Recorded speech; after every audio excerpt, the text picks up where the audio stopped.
Hey, you guys, welcome back to AP Psychology. Mr. Gallagher here. Going to get rolling into our next fascinating unit in mental illnesses, mental behavior, mental processes. And we're going to focus on Unit 8, which is called Clinical Psychology. Clinical Psychology, Unit 8 is another big one. Clinical Psychology covers the diagnosis of mental disorders and the treatment of it. And it's about 12 to 16% of the AP exam in May. So it's a big one. So again, if you're taking the 100-question multiple choice exam, approximately 12 to 16 questions can cover Unit 8 Clinical Psychology. All right, so let's begin. All right, so psychological disorders are harmful dysfunctions. And there is lots of them out there. But there are some characteristics that these harmful dysfunctions must have, including being atypical, disturbing, maladaptive, and unjustifiable. Way back in the day, they were greatly misunderstood. In fact, up until the 40s and 50s and 60s, it was they were more understood, but the treatment of people with disorders was kind of cruel sometimes. All back in the day, the Salem witch trials, you go back into medieval Europe, people who had mental disorders were categorized as being possessed or by the devil, and sometimes being exorcised or even killed. They used to drill holes in people's heads. They used to put slugs and leeches all over people to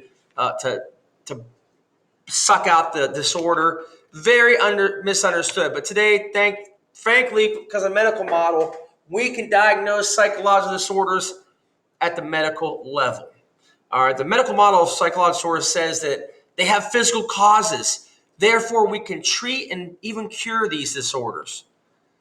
The biopsychosocial perspective of psych disorders assumes that there is an interaction of biology, sociocultural, their environment, people, and psychological factors combining and interacting to produce these maladaptive disorders. All right, how do we find out what it is? The DSM-5 is the Bible of diagnosis of psychological disorders.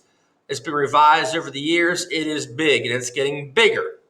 The American Psychiatric Association publishes this diagnostic and statistics manual of mental disorders, and this is how we classify and diagnose many of these mental disorders. Now, before I go on, this is a serious matter. I know I can have fun with this unit, when I'm teaching about it.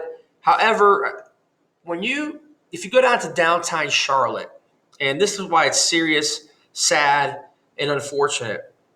If you go down to downtown Charlotte, you can drive around, and you're going to see a lot of homeless people there, walking around in different areas. The sad thing is, about 50 to 75% of those homeless people you see down there have a DSM-5 type psychological disorder. So it's very unfortunate. You know what? People like to, make fun and pick on the homeless and say stuff, and, they should go get a job. But listen, I'm going to be brutally honest with you. These people have psychological disorders, and it's very harmful and dysfunctioning with their lives. So keep that in mind next time you are down there or anywhere you see these people. And sure, there are some out there that might be scamming the system, but overall, about 50 to 75% of them have a mental disorder.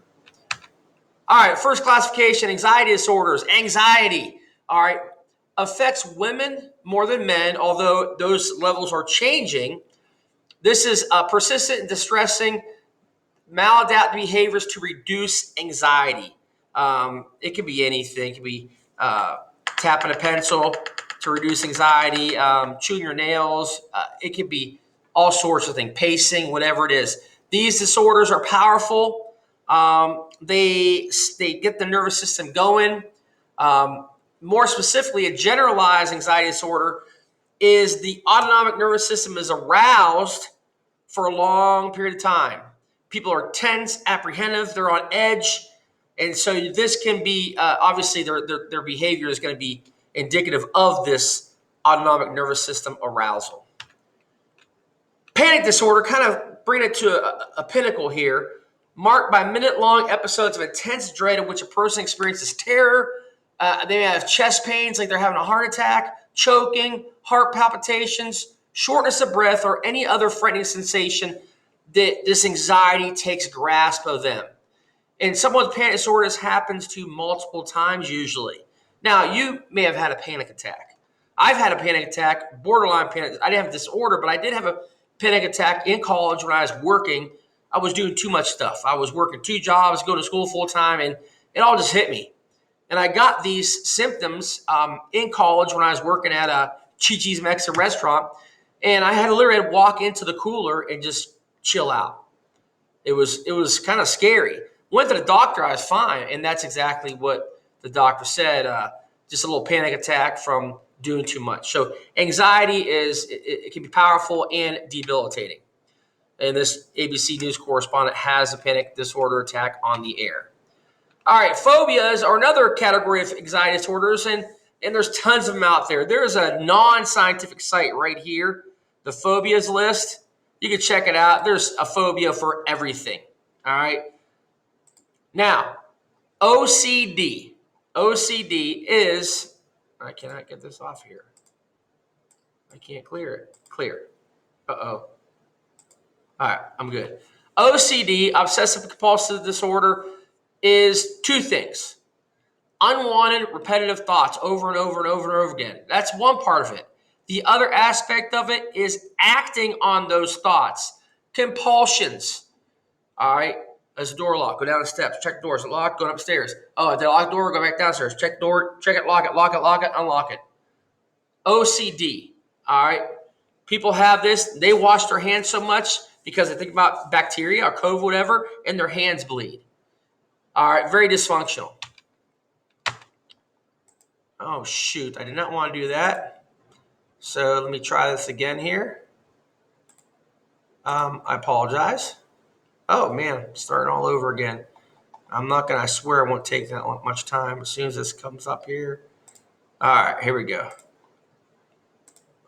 All right, in a little phobia video you have, OCD.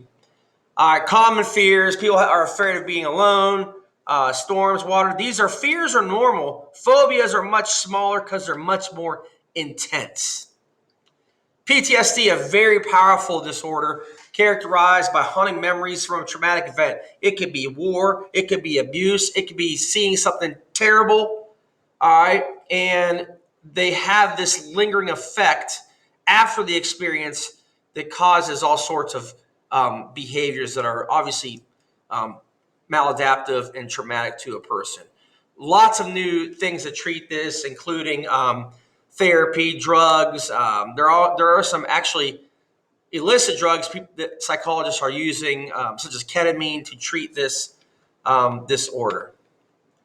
All right, explain anxiety disorder from a learner perspective, the environment, fear conditioning, seeing things.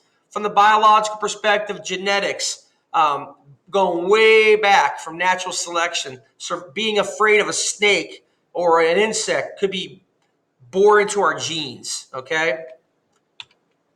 All right, dissociative disorders. Last thing I'll talk about in this part 1 of this segment on Unit 8, part 1, is dissociative disorders. Disassociation, becoming separated, dissociated, all right? This is when your consciousness is separated, more commonly known as multiple personality disorder, all right? DID, multiple personalities. Dissociative identity disorder, a rare dissociative disorder in which a person exhibits 2 or more distinct and alternating personalities, etc., etc. There was a movie just came out a few years ago. Gosh, I can't remember the name of it. And this guy had like 7 distinct personalities. Split. I think it was called Split. Yeah, a good movie. If you get a chance, check it out. And it is true. People who have DID, multiple personalities, when they're in different personalities, they can have total physiological differences, different blood pressures, different adrenaline levels, just different things when they're in that alternate identity. Very uncommon, though. Dissociative fugue, people disassociate, wake up in new towns. They don't know how they got there. They start their lives over again. Some crazy stuff going on here. This is a woman with 7 personalities. There's a little clip here. Check it out. This is Helen, and she has DID. All right. We're going to end it right there. AP Psych, Unit A, Part 1, Disorders, done.